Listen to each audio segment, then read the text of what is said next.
नमस्कार, आप देख रहे हैं भारत टाइम्स न्यूज और मैं हूं आपके साथ कंचन। छठ पूजा के पावन अवसर पर लखनऊ के लक्ष्मण मेला मैदान में आयोजित कार्यक्रम में सीएम योगी ने धारा 370 और 35A को लेकर कांग्रेस और नेशनल कॉन्फ्रेंस पर कड़ा प्रहार किया। जम्मू कश्मीर विधानसभा में पारित धारा 370 और 35A की बहाली के प्रस्ताव पर सीएम योगी ने कहा कि कांग्रेस और उनके साथ देश और घाटी को फिर से आतंकवाद की आग में झोंकना चाहते हैं। इनसे जम्मू कश्मीर का विकास और वहाँ के बच्चों का उज्जवल भविष्य नहीं देखा जा रहा है। इनकी विघटनकारी नीतियों को देश कभी स्वीकार नहीं करेगा। 140 करोड़ भारतवासी हर हाल में देश की एकता और अखंडता के पक्षधर हैं और जो इससे खिलवाड़ करेगा उसको मुंहतोड़ जवाब देने के लिए तैयार है।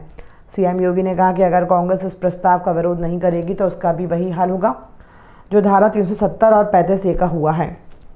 सीएम योगी अखिल भारतीय भोजपुरी समाज द्वारा छठ पर्व पर लखनऊ के लक्ष्मण मेला मैदान में आयोजित कार्यक्रम को संबोधित कर रहे थे।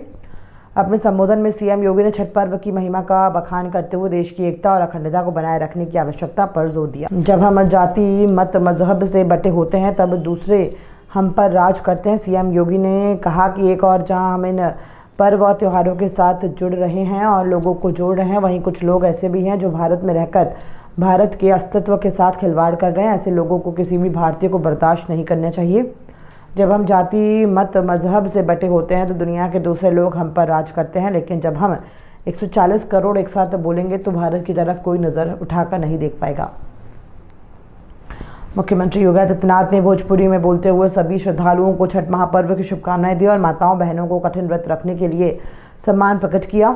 उन्होंने कहा कि भारत की संस्कृति का दुनिया में एक अनोखा स्थान है और उसमें भोजपुरी समाज ने एक अलग पहचान बनाई है। योगी ने छठ को अखिल भारतीय पर्व बताते हुए कहा कि ये देश और दुनिया में भारतीय संस्कृति की विरासत को सशक्त कर रहा है। उन्होंने कहा कि छठ जैसे पर्व हमें अपनी सांस्कृतिक धरोहर पर गर्व करने का अवसर प्रदान करते हैं। सीएम योगी ने कहा कि ये पर्व सूर्य देव की उपासना का अवसर है और हमारी संस्कृति में सूर्य को जीवन का प्रतीक माना गया है। सूर्य के बिना इस चराचर जगत में जीवन की कल्पना भी नहीं की जा सकती है। छठ महापर्व के माध्यम से हम सूर्यदेव के प्रति कृतज्ञता व्यक्त करते हैं और इस पर्व की पवित्रता को देश प्रेम से जोड़ने का संदेश देते हैं।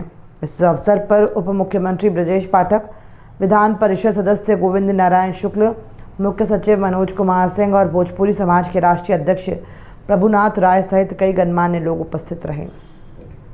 अभी हाल ही में कांग्रेस और नेशनल कॉन्फ्रेंस की जम्मू कश्मीर की सरकार ने अभी विधानसभा में एक प्रस्ताव पारित कर दिया और ये प्रस्ताव पारित किया है कि कश्मीर में हम फिर से धारा 370 और 35A फिर से लागू करेंगे। बहनों और भाइयों, ये कांग्रेस और नेशनल कॉन्फ्रेंस की विघटनकारी विकृत मानसिकता को प्रदर्शित करता है। ये बताता है कि राष्ट्रीय एकता के साथ खिलवाड़ करके देश को फिर से आतंकवाद की भट्टी में झोंकना चाहते हैं। पूरा देश कांग्रेस के इस विघटनकारी प्रवृत्ति को देख रहा है और हम सब इसकी निंदा करते हैं और हम कांग्रेस के नेतृत्व को भी कहते हैं कि कांग्रेस के नेतृत्व को राष्ट्रीय सुरक्षा के साथ खिलवाड़ करने से बाज आना चाहिए। देश उन्हें स्वीकार करने को अब तैयार नहीं है, कतई तैयार नहीं है। धारा 370 जो समाप्त हो चुका है, जो इतिहास के गर्त में जा चुका है, अब फिर से कश्मीर में कभी लागू नहीं हो सकता। यह आतंकवाद की जड़ है, अराजकता की जड़ है, लाखों कश्मीरी पंडितों के कत्लेआम की जड़ है।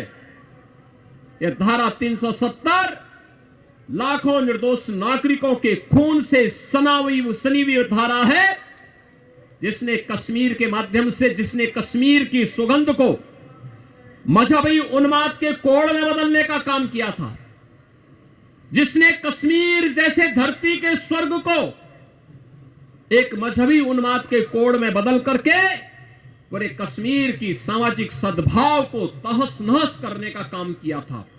ये धारा 370 और 35A कश्मीर के अंदर आतंकवाद का बेयर हाउस बन गया था, जिससे आतंकवाद पनप रहा था, खुराक प्राप्त कर रहा था।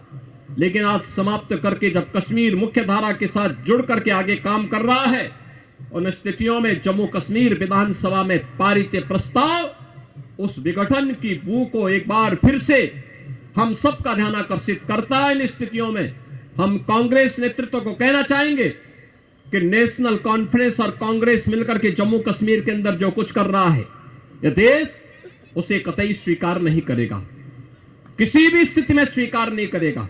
140 करोड़ भारतवासी हर हाल में भारत की एकता और अखंडता को मजबूती प्रदान करना चाहते हैं, हर हाल में उसकी एकता और अखंडता के पक्षधर हैं, और जो कोई भी उसके साथ खिलवाड़ करेगा उसको मुंहतोड़ जवाब देने के लिए हर भारतवासी तैयार होगा।